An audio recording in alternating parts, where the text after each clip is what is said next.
सोमवार को मार्केट में जो हरियाली थी उसके पीछे बड़ी वजह रही है कि एफआईआईज भी अब खरीदारी करने के लिए आ गए हैं। 2836 करोड़ का एफआईआई ने खरीदारी की है, जबकि डीआईआई ने 4764 करोड़ की खरीदारी की है। तो इसकी वजह से मार्केट में हरियाली देखने को मिली। वहीं लेकिन अब अमेरिका और ईरान में एक नया टेंशन देखने को मिल रहा है। यूएई में ड्रोन से हमले हुए हैं। इसका अब टेंशन बाज़ार पर देखने को मिल सकता है, क्योंकि अमेरिकी बाज़ार में इसका गजब का टेंशन देखने को मिला है। वहीं अगर एनएसई निफ्टी की बात करें तो इसको सपोर्ट देखने को मिल सकता है 23,980 से 23,950 के बीच में, जबकि सोमवार को अच्छा खासा इसमें ठीक ठाक स्थिति रही थी। ईरान ने उधर कहा है कि उसने अमेरिका के 2 वॉरशिप पर अटैक किया है, क्योंकि वो हॉर्मुज़ में एंटर करने की कोशिश कर रहे थे। हालांकि अमेरिका ने इससे डिनाई किया है। कुछ डोमेस्टिक क्यूज़ हैं जो हमारे बाज़ार के लिए काफ़ी महत्वपूर्ण हैं, जैसे कि ये निगेटिव देखने को मिल रहे हैं। गिफ्ट निफ्टी जो ट्रेडिंग थी वो डाउन टर्न देखने को मिली है 0.12%, और ये इंडिकेट है जो निगेटिविटी के स्टार्टअप की। यूएई में ड्रोन हमले के बाद 5% तक क्रूड ऑयल में बढ़ोतरी देखने को मिली है। फुजैरा तेल प्लांट पर यह हमला किया गया है। अब जो ब्रेंट है $115 के पार पहुंच गया है। WTI भी 105 से ऊपर पहुंच गया है। हॉर्मुज़ में यूएस ईरान में फिर तनाव बढ़ने लगा है। इससे भारतीय बाजार में कमजोरी देखने को मिल सकती है। क्रूड ऑयल प्राइस जो तेज़ी से बढ़ी है, ये ड्रोन अटैक की वजह से बढ़ी है, जो यूएई के एनर्जी इंफ्रास्ट्रक्चर पर हुआ है। तो इससे एक नया डर हमारे इन्वेस्टर में देखने को मिल सकता है। कुछ इन सब के बाद एक चीज़ और ध्यान रखना होगा, क्योंकि 5 राज्यों के विधानसभा के रिजल्ट आए हैं। पश्चिम बंगाल और असम में बीजेपी पूर्ण बहुमत से सरकार बना रही है। वहीं पुदुचेरी में जो बीजेपी है वो गठबंधन से सरकार, यानी उसके जो गठबंधन है वो जीता है, वो सरकार बनाएगा। 2 राज्यों में तमिलनाडु और केरलम में बीजेपी की सरकार नहीं बन रही है, यानी 5 राज्यों के चुनाव में से 3 में बीजेपी आई है, 2 में नहीं आई। तो इसका भी इम्पैक्ट हमारे बाज़ार पर देखने को मिल सकता है।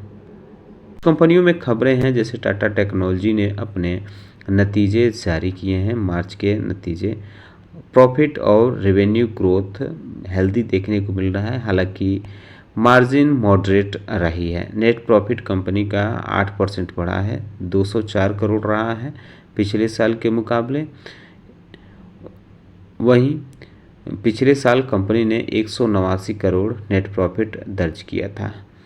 पेट्रोनेट एलएनजी ने भी मजबूत क्वार्टरली नतीजे जारी किए हैं। प्रॉफिटेबिलिटी जो है बढ़ते हुए देखने को मिली है, जबकि रेवेन्यू में डिक्लाइन देखने को मिला है। मणप्पुरम फाइनेंस ने भी अपने कंसोलिडेटेड नेट प्रॉफिट 404 करोड़ बताया है Q4 में, जबकि पिछले साल 191 करोड़ के लॉस में रही थी कंपनी। नेट इंटरेस्ट इनकम 2.6% बढ़ा है year on year.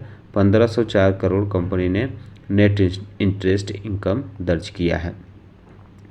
Jindal stainless limited ने भी अपने क्वार्टरली नतीजे जारी किए हैं। 43% ईयर ऑन ईयर कंपनी का कंसोलिडेटेड नेट प्रॉफिट बढ़ा है। Q4 में 844 करोड़ कंपनी ने नेट प्रॉफिट दर्ज किया है। KEI इंडस्ट्रीज़ में अपडेट देखने को मिल रहा है। कंपनी का मजबूत परफॉर्मेंस देखने को मिल रहा है। मार्च के क्वार्टर में डबल डिजिट ग्रोथ देखने को मिली है कंपनी के परफॉर्मेंस में, इसके प्रॉफिट और रेवेन्यू में। इसके पीछे की वजह रही है कि केबल और वायर सेगमेंट में अच्छी खासी डिमांड रही है। इसकी वजह से कंपनी के नतीजे बेहतर देखने को मिल रहे हैं। इस वजह से कंपनी फोकस में रह सकती है। शोभा लिमिटेड की बात करें तो कंपनी का कंसोलिडेटेड नेट प्रॉफिट 92 करोड़ आया है। पिछले साल 41 करोड़ रहा था, यानी ठीक ठाक कंपनी का कंसोलिडेटेड नेट प्रॉफिट बढ़ते हुए देखने को मिल रहा है। 124% कह सकते हैं कि ईयर ऑन ईयर इसके कंसोलिडेटेड नेट प्रॉफिट में बढ़ोतरी देखने को मिली है। रेवेन्यू कंपनी का 60% ईयर ऑन ईयर बढ़ा है, 1908 करोड़ इस देखने को मिला है। LG Balkrishna and Bros limited की बात करें तो इसमें नेट प्रॉफिट में 17% की गिरावट देखने को मिली है। 70 करोड़ कंपनी ने नेट प्रॉफिट दर्ज किया है। पिछले साल 84 करोड़ नेट प्रॉफिट रहा था। रेवेन्यू हालांकि 21% से ज़्यादा बढ़ा है, 815 करोड़ कंपनी का नेट रेवेन्यू आया है, जो पिछली बार 669 करोड़ रहा था। रेवेन्यू बढ़ने के पीछे की वजह रही है कि इसके पूरे सेगमेंट में ग्रोथ रही है। वॉकहार्ट लिमिटेड के बारे में बात करें तो इसने भी अपने नतीजे जारी किए हैं। नेट प्रॉफिट कंपनी का 164 करोड़ आया है, जो पिछले साल कंपनी 45 करोड़ रुपए के लॉस में रहे थे। आरती इंडस्ट्रीज ने भी मजबूत नतीजे जारी किए हैं और प्रॉफिटेबिलिटी भी काफ़ी ठीक ठाक रही है। मार्जिन भी बेहतरीन रहा है, जबकि कंपनी को कई चुनौतियों का सामना करना पड़ा है ग्लोबल टेंशन की वजह से। कंपनी का नेट प्रॉफिट 42% से ज़्यादा बढ़ा है year on year. 137 crore company ने नेट प्रॉफिट दर्ज किया है, पिछली बार 96 करोड़ रहा था। रेवेन्यू भी 13% से ज़्यादा इंक्रीज हुआ है। एबिटा ग्रोथ भी 30% रही है, 343 करोड़ कंपनी ने एबिटा दर्ज किया है। Bombay dyeing and manufacturing company ने बताया है कि उसको इनकम टैक्स डिपार्टमेंट की असेसमेंट यूनिट से फाइनेंशियल ईयर 2023-24 के लिए एक ऑर्डर मिला है, यानी लेटर मिला है, जिसमें कंपनी के टैक्सेबल इनकम को 574 करोड़ बढ़ा दिया गया है। इसका मतलब यह है कि अब इनकम बढ़ने का मतलब यह है कि कंपनी पर एक्स्ट्रा टैक्स की देनदारी आ सकती है। कंपनी इस आदेश को चुनौती भी दे सकती है। ऐसे मामलों का अक्सर देखने को मिलता है, असर कंपनी के संभावित वित्तीय बोझ पर देखने को मिल सकता है। तो इस वजह से आप चाहें तो इस पे नज़र रख सकते हैं। डायनाकॉन्स सिस्टम्स एंड सॉल्यूशंस लिमिटेड के बारे में बात करें तो कंपनी को 750 करोड़ 82 लाख रुपए का ऑर्डर मिला है। आरबीआई से ये ऑर्डर मिला है, बिल्डिंग प्राइवेट क्लाउड इंफ्रास्ट्रक्चर बनाना है डेटा सेंटर के लिए। तो ये महत्वपूर्ण ऑर्डर कंपनी को मिलते हुए देखने को मिला है। एफकॉन इंफ्रास्ट्रक्चर को भी ऑर्डर मिला है, 373 करोड़ का ये ऑर्डर मिला है। कंपनी ने एक एक्सचेंज फाइलिंग में ये जानकारी दी है। टाटा केमिकल्स पे भी आप नज़र रख सकते हैं। कंपनी ने क्वार्टरली नतीजे जारी किए हैं। कंपनी लॉस में देखने को मिली है 2132 करोड़ के फोर्थ क्वार्टर में देखने को मिली है। और कंपनी का जो रिजल्ट है इससे काफ़ी लोगों पे केमिकल्स भी फोकस में रह सकती है कंपनी, क्योंकि इसकी एक मुश्त जो खर्च है उसकी वजह से कंपनी का लॉस बढ़ा है। 2132 करोड़ क्वार्टर 4 में कंपनी का लॉस रहा है, जबकि पिछले साल इसी क्वार्टर में कंपनी का लॉस 56 करोड़ रहा था।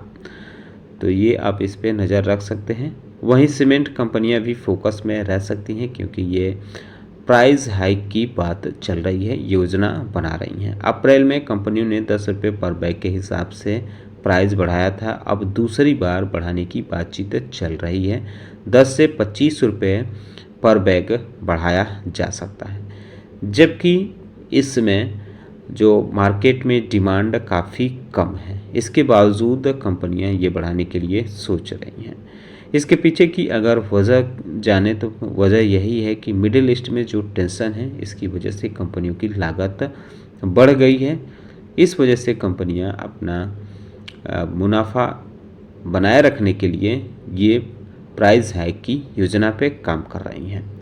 कहा तो ये भी जा रहा है कि साउथर्न और ईस्टर्न मार्केट में जो ठीक ठाक बढ़ोतरी हो सकती है, यानी अधिक बढ़ोतरी की जाएगी, दाम अधिक बढ़ाए जाएंगे, जबकि नॉर्दर्न और वेस्टर्न रीजन में के मुकाबले। हालांकि अभी अगर देखें तो कंपनियों की जो डिमांड है इनके प्रोडक्ट की, वो अभी फ़िलहाल काफ़ी कमज़ोर देखने को मिल रहे हैं। तो इस खबर की वजह से UltraTech cement, Ambuja cements, Shree cement, Dalmia Bharat और जेके सीमेंट्स जैसी कंपनियां फोकस में रह सकती हैं। जो इन्वेस्टर हैं इनको क्लोजली मॉनिटर करेंगे, ताकि कि कंपनियां कैसे कमज़ोर डिमांड के बीच अपनी प्राइसिंग पावर को मैनेज करती हैं। तो ये सारी चीज़ों पे आप चाहें तो नज़र रख सकते हैं। साथ ही साथ